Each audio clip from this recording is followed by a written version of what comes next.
السلام علیکم ورحمۃ اللہ وبرکاتہ نحمدہ ونصلی علی رسولہ الکریم اما بعد فاعوذ باللہ من الشیطان الرجیم بسم اللہ الرحمن الرحیم ربی اشرح لی صدری ویسر لی امری واحلل عقدۃ من لسانی یفقہوا قولی واجعل لی وزیرا من اہلی ربی زدنی علما اللہم فقہنا فی الدین اللہم انی اسألک علما نافعا وعملا متقبلا ورزقا طیبا اللہم انفعنا بما علمتنا وعلمنا ما ینفعنا وزدنا علما ربی یسر ولا تعسر وتمم بالخیر وبک نستعین آمین یا رب العالمین۔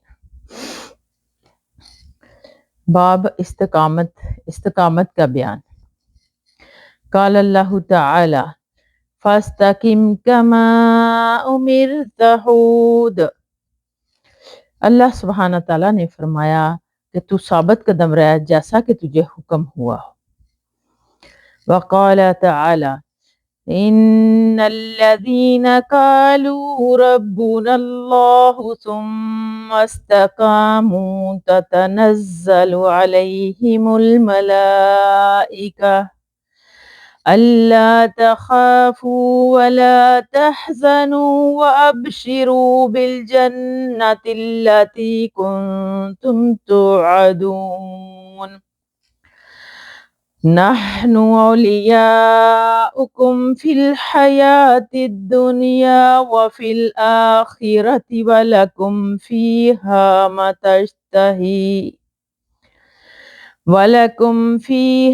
ما تشتهي أنفسكم ولكم فيها ما تدعون نزلا من غفور رحیم۔ اللہ سبحانہ تعالیٰ نے فرمایا تم تحقیق جنہوں نے کہا ہمارا رب اللہ ہے پھر اس پر قائم رہے، ان پر فرشتے یہ کہتے ہوئے نازل ہوتے ہیں کہ تم مت ڈرو اور نہ غم کھاؤ اور خوشخبری سنو اس جنت کی جس کا تم سے وعدہ کیا جاتا تھا۔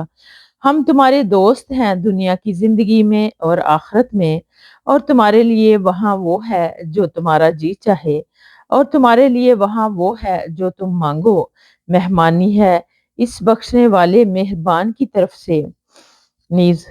وقال تعالی ان الذين قالوا ربنا الله ثم استقاموا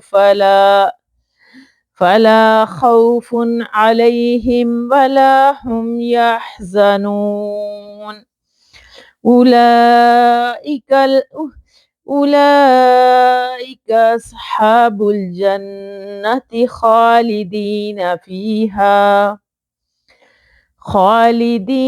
فيها جزاء بما كانوا يعملون۔ نیز اللہ سبحانہ تعالیٰ نے فرمایا کہ بے شک جنہوں نے کہا ہمارا رب اللہ ہے پھر ثابت قدم رہے، ان پر نہ کوئی خوف نہ کوئی ڈر ہوگا اور نہ وہ غمگین ہوں گے، اور وہ لوگ ہیں بشت والے ان میں ہمیشہ رہیں گے، بدلہ ہے ان کاموں کا جو وہ کرتے تھے۔ اللہم ربنا جعلنا منہم۔ استقامت کا فائدہ کیا ہوگا؟ ان آیات میں استقامت کا دینی و اخروی نتیجہ بیان کیا گیا ہے۔ اللہ سبحانہ تعالی ہم سب کو دین پر استقامت عطا فرمائے کہ ہم ان خوشخبریوں کا مصداق بن سکیں جو ان آیات میں بیان کی گئی ہیں، آمین یا رب العالمین۔ حضرت ابو عمر رضی اللہ تعالی بعض کے نزدیک ابو عمرہ سفیان یعنی بن عبداللہ رضی اللہ تعالی عنہ بیان کرتے ہیں کہ میں نے کہا اے اللہ کے رسول مجھے اسلام کے بارے میں ایسی بات بتائیں اس کے بارے میں آپ کے علاوہ میں کسی سے سوال نہ کروں۔ آپ صلی اللہ علیہ وسلم نے فرمایا تم کہو کہ میں اللہ پر ایمان لایا پھر اس پر ثابت قدم رہو، حدیث مسلم۔ استقامت کا مطلب ہے نمبر 1 اسلام کے اوامر نواہی پر نہایت ثابت قدم سے عمل کرنا، نیز احکام فرائض و سنن مستحبات کو بجا لانا اور محرمات سے اجتناب کرنا۔ نمبر 2 ایمان محض زبان سے ظاہر کر دینے کا نام نہیں، بلکہ اصل ایمان وہی ہے جس کے ساتھ عمل ہو، اور اس کے لیے عمل ایمان کا ثمرہ اور نتیجہ ہے۔ جس طرح بے ثمر درخت کی کوئی اہمیت نہیں، ثمر پھل کو کہتے ہیں، یعنی جس طرح کسی بے ثمر درخت کی کوئی اہمیت نہیں، اسی طرح عمل کے بغیر ایمان کی حیثیت نہیں، اور استقامت کمال ایمان کی علامت ہے۔ نمبر 3، ایمان لا کر اس پر استقامت اختیار کرنا واقعی بڑا مشکل امر ہے، اس لیے اس پر انعام بھی بہت بڑا رکھا گیا ہے۔ سورۃ حامیم سجدہ میں ملائکہ کی دوستی، ان کے معدت اور حزن ملال سے آزادی جیسے انعامات کا تذکرہ موجود ہے۔ مسند احمد میں ہے کہ اس نے مزید یہ سوال کیا کہ اللہ کے رسول، آپ میرے بارے میں کس چیز کے متعلق خطرہ محسوس کرتے ہیں؟ تو آپ صلی اللہ علیہ وسلم نے اپنی زبان کو پکڑ کر اشارہ فرمایا کہ اس کی حفاظت کرنا۔ مسند احمد۔ حضرت ابو ہریرہ رضی اللہ تعالیٰ عنہ سے روایت ہے کہ رسول اکرم صلی اللہ علیہ وآلہ وسلم نے فرمایا، اعتدال کی راہ اختیار کرو اور سیدھے رہو، اور یہ بات جان لو کہ تم میں سے کوئی شخص صرف اپنے عمل سے نجات نہیں پائے گا۔ صحابہ کرام رضی اللہ تعالیٰ عنہم نے عرض کیا، اے اللہ کے رسول صلی اللہ علیہ وسلم، آپ بھی نہیں؟ تو آپ صلی اللہ علیہ وسلم نے فرمایا، ہاں میں بھی نہیں، مگر یہ کہ اللہ مجھے اپنے فضل اور رحمت میں ڈھانپ لے۔ حدیث مسلم۔ مقاربہ کے معنی ہے راہ اعتدال، میانہ روی جس میں افراط ہو نہ تفریط، اور سداد کے معنی ہے استقامت اور درستگی۔ یتغمدنی مجھے پہنائے اور ڈھانپ لے۔ علماء نے کہا کہ استقامت کے معنی ہے کہ اللہ کی اطاعت کا اہتمام کرنا۔ انہوں نے کہا کہ یہ جوامع الکلم میں سے ہے، یعنی ان کلمات میں سے جن میں الفاظ کم اور معنی بہت زیادہ ہے، اور معاملات کا نظم اس سے وابستہ ہے۔ اس کا فائدہ کیا ہے؟ نمبر 1، اس سے معلوم ہوا کہ ایمان کے ساتھ اگرچہ عمل کی اہمیت اپنی جگہ ہے، مسلم تسلیم شدہ ہے، کیونکہ اللہ سبحانہ تعالیٰ کی رحمت اور اس کا فضل حاصل کرنے کا یہی واحد طریقہ ہے۔ تاہم تمام اعتماد صرف عمل ہی پر نہیں ہونا چاہیے، کیونکہ عمل کسی کوتاہی کی وجہ سے جس کا ہمیں علم بھی نہ ہو برباد بھی ہو سکتا ہے۔ اس لیے عمل کے ساتھ یہ دعا بھی کی جائے کہ ہمارا عمل بارگاہ الہی میں قبول ہو جائے اور وہ ہمیں اپنے دامان رحمت میں ڈانپ لے، آمین۔ اور ہر عمل میں اخلاص نصیب ہو، کہ اخلاص کے بغیر بڑے سے بڑا عمل بھی مردود ہے، بے شک۔ نمبر 2، میانہ روی اور اعتدال امور خیر میں بھی مطلوب ہے۔ بے جا تشداد اور طاقت سے بڑھ کر نیکی کرنا بالآخر انسان کو تھکا دیتا ہے، اور یوں بھی ہوتا ہے کہ تہجد و اشراق تک ادا کرنے والا اکتا کر فرائض بھی ترک کر بیٹھتا ہے۔ شریعت اسلامیہ میں پسندیدہ عمل وہ ہے جس پر استقامت اور مداومت اختیار کی جائے، خواہ وہ تھوڑی ہی ہو۔ نمبر 3، بعض لوگ میانہ روی کے آڑ میں فرائض کو بھی ترک کر دیتے ہیں اور حرام تک کے مرتکب ہوتے ہیں، اور کہتے ہیں کہ اسلام میں تشدد نہیں، لیکن اعتدال کا یہ مفہوم سراسر غلط ہے۔ اس کے معنی فرائض کو ترک کرنے اور حرام کا ارتکاب کرنے کے ہرگز نہیں ہے۔ خواہشات پرستی میں حدود اللہ کو پامال کرنا اور فرائض کو ترک کر کے کہنا کہ اسلام میں تنگ نظری نہیں، یقیناً مغرب زدگی کی علامت ہے۔ اللہم احفظنا منہا، آمین یا رب العالمین۔ باب 9، اللہ سبحانہ تعالیٰ کی عظیم مخلوقات میں غور و فکر کرنے، دنیا کی فنا ہونے، آخرت کی ہولناکیوں اور دنیا اور آخرت کی تمام امور، نفس کو کوتاہی اور اس کی صلاح و تہذیب کو استقامت پر آمادہ کرنے کا بیان۔ قال اللہ تعالی، قل انما اعظکم بواحدہ ان تقوموا للہ مثنی وفرادى ثم تتفکروا۔ اللہ سبحانہ تعالیٰ نے ارشاد فرمایا، اے نبی کہہ دیجئے، بس میں تو تمہیں ایک ہی بات کی نصیحت کرتا ہوں کہ تم اللہ کے لیے دو اور ایک ایک کھڑے ہو جاؤ، پھر غور و فکر کرو۔ اور پھر اللہ سبحانہ تعالیٰ نے ارشاد فرمایا، وقال تعالی ان فی خلق السماوات والارض واختلاف اللیل والنہار لآیات لأولی الالباب الذين يذكرون الله قياما وقعودا وعلى جنوبهم ويتفكرون في خلق السماوات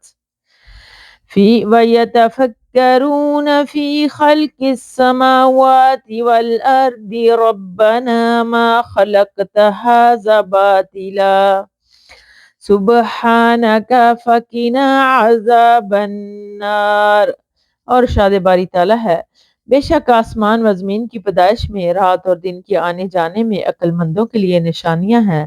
وہ یاد کرتے ہیں اللہ کو کھڑے بیٹھے اور کروٹ پر لیٹے، اور وہ غور و فکر کرتے ہیں آسمان اور زمین کی پیدائش میں، کہتے ہیں اے ہمارے رب، تو نے یہ سب کچھ بے فائدہ پیدا نہیں کیا، تو پاک ہے، چنانچہ تو ہمیں آگ کے عذاب سے بچا لے، آمین یا رب العالمین۔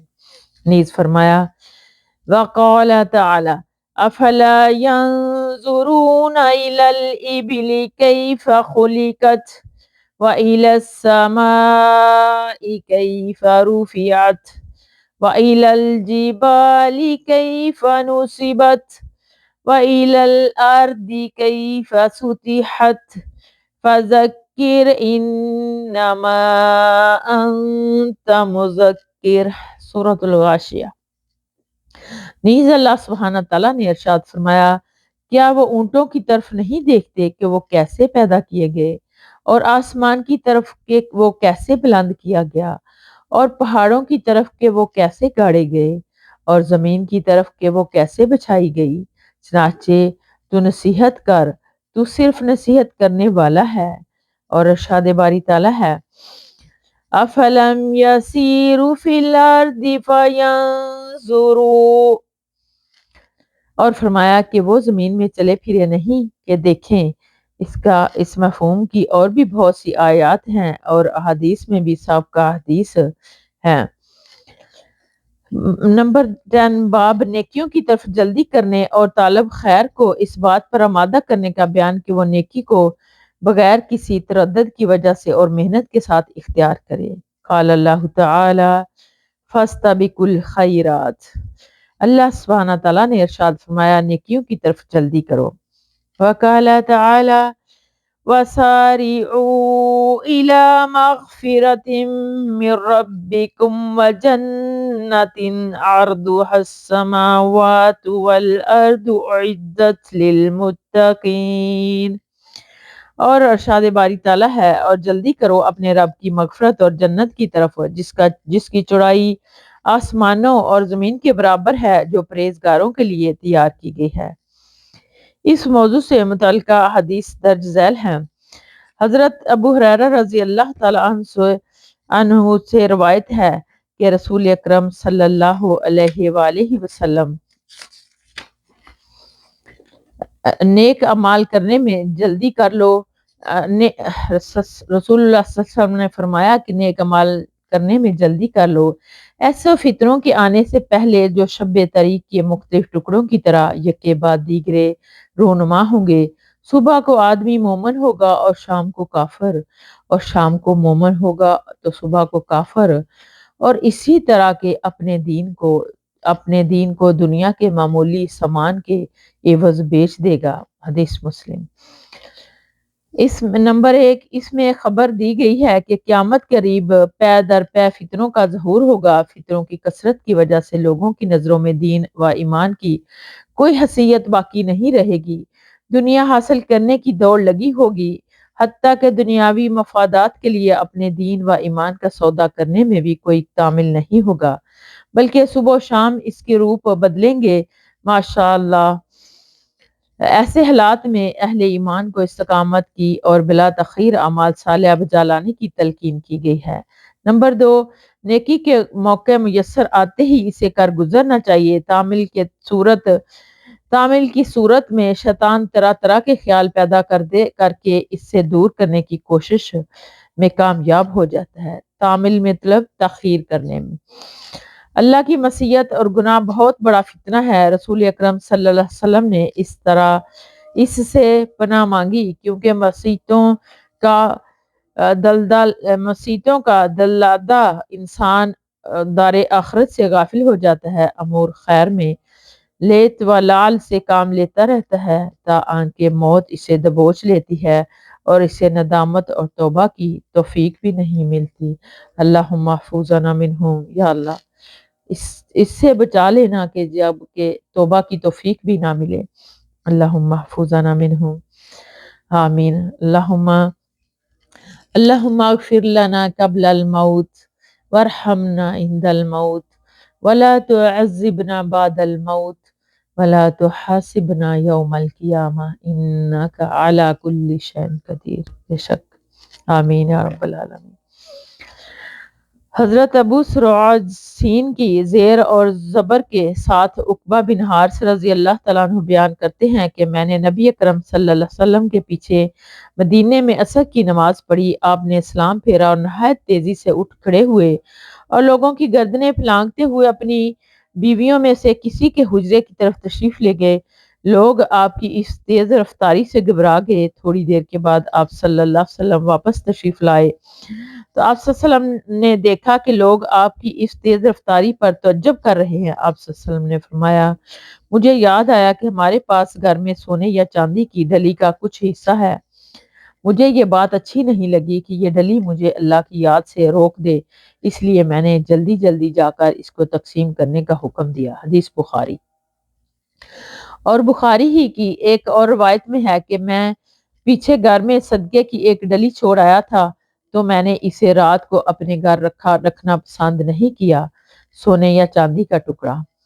نمبر 1، انسان کو اپنے پاس ایسی چیز نہیں رکھنی چاہیے جس کی وجہ سے اس کی توجہ اللہ سے ہٹ کر اس کی طرف ہو جائے۔ نمبر 2، عام حالات میں لوگوں کی گردنیں پھلانگ کر آنا جانا اگرچہ ناپسندیدہ ہے، لیکن خاص حالات میں جبکہ کوئی ضرورت اس کے داعی ہو ایسا کرنا جائز ہے۔ نمبر 3، اس سے نبی کریم صلی اللہ علیہ وسلم سے بے رغبتی اور جلد از جلد نیکی کرنے کے جذبے کا بھی اندازہ ہوتا ہے۔ نیز یہ معلوم ہوا کہ زکوٰۃ و صدقات کی رقم فوراً مستحقین تک پہنچانا ضروری ہے۔ نمبر 4، کسی ضروری کام کے لیے فرض نماز کے بعد اذکار کو مؤخر کیا جا سکتا ہے۔ نمبر 5، امام یا خطیب کے خلاف معمول کام سے لوگ متعجب ہوں تو اس کا سبب بیان کر دینا چاہیے کہ شبہات پیدا نہ ہوں۔ نمبر 6، اس سے یہ بھی معلوم ہوا کہ رسول اکرم صلی اللہ علیہ وسلم کی عادت مبارکہ یہ تھی کہ فرض نماز کے سلام کے فوراً بعد سنتیں وغیرہ نہیں پڑھتے تھے بلکہ اپنی جگہ پر تشریف رکھتے ہوئے اذکار کرتے تھے۔ تو ہمیں بھی اللہ سبحانہ تعالیٰ سے ہم توفیق مانگنی چاہیے کہ ہمیں بھی سنتوں پر عمل کرنے کی توفیق عطا فرمائے۔ وآخر دعوانا ان الحمد للہ رب العالمین۔ سبحانک اللہم وبحمدک نشہد ان لا الہ الا انت نستغفرک ونتوب الیک۔ السلام علیکم ورحمۃ اللہ وبرکاتہ۔